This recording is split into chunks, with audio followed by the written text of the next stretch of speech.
때는 2002년 아프가니스탄 남부 간다하르의 산악 지역에서 당시 그 지역을 수색 중이던 미군들은 엄청 커 보이는 거인을 우연히 마주하였습니다. 미군들은 거인을 죽이고 난 후 비밀리에 수송기에 거인을 싣고 복귀하였습니다. 상부의 일을 보고했지만 그 상황에 있었던 군인들은 정부가 그들 모두를 조용히 할 수 있도록 비밀 유지협약에 서명을 해야 했죠. 그러나 나중에 대원 중 한 명이 이 모든 것을 폭로했습니다. 국민들은 진실을 알 권리가 있다고 생각했기 때문이죠. 2016년 8월 한 방송국은 간다하르 거인 사건에 대해 국방부에 연락했습니다. 하지만 국방부의 답변은 이러하였습니다. 아프가니스탄에서 특수부대가 사라지거나 군인들이 거인을 쓰러뜨리는 사건에 대한 보고는 없었습니다. 라고 말이죠. 하지만 폭로했던 부대원 K의 이야기는 너무도 자세했습니다. 그리고 이를 인터뷰했던 마르줄리는 작가 및 영화 제작자로서 활동하고 있는 사람입니다. 이러한 초자연적인 현상과 미스터리에 대한 이야기들을 끊임없이 추적하고 있는 인물 중 한 명이었죠. 인터뷰 당시 K라는 가명의 군인은 2002년 칸다하르 지역에서 작전 중이던 특수부대 팀이 갑자기 연락이 끊겨버리게 되었고 그로 인해 그들을 찾는 임무를 수행 중이었다고 하였습니다. 수색을 하던 중 커다란 동굴을 발견하게 되었고 그 주변에는 특이한 패턴의 암석, 뼈, 그리고 안타깝게도 미군이 사용하는 유형의 부서진 통신 장비 조각을 발견했다고 말합니다. 그리고 동굴 안쪽에서는 키가 적어도 4m 정도 돼 보이는 남자가 튀어나왔다고 했죠. 그 거인의 생김새는 길고 불꽃처럼 빨갛게 물들은 머리와 원시적인 옷을 입고 있었으며 손가락의 개수는 총 6개로 커다란 창과 방패를 쥐고 있었다고 했습니다.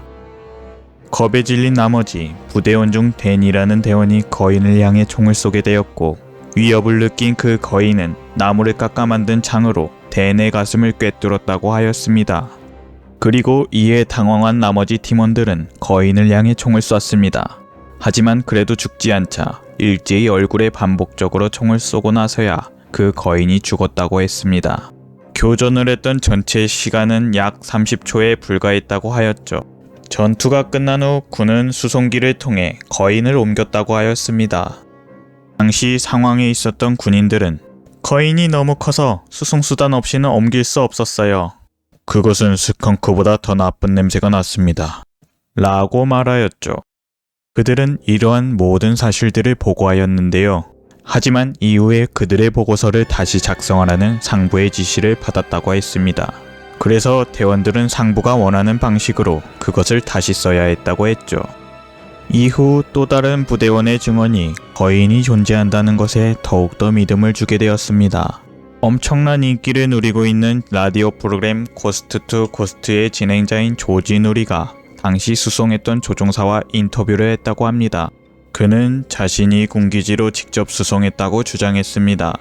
조종사는 그 거인의 키가 약 365cm이고 무게가 500kg 정도로 보였다고 했습니다. 얼마 지나지 않아 부대 안에서도 거인에 대한 소문이 돌았다고 합니다.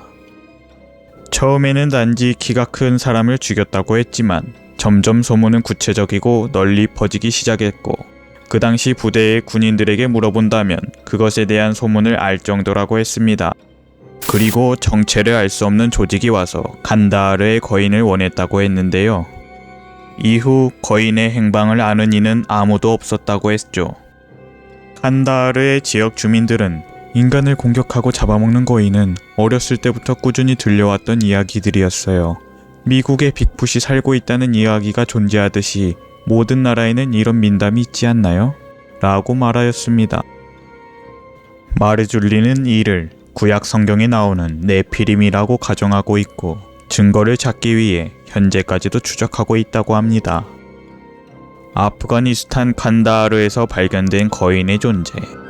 세계 곳곳에서 발견되고 있는 다양한 거인의 유골들과 증거들, 과연 정말로 존재했던 것일까요? 그렇다면 미국은 이 존재를 밝히면 안 되는 이유라도 있었던 것일까요? 시청해주셔서 감사합니다.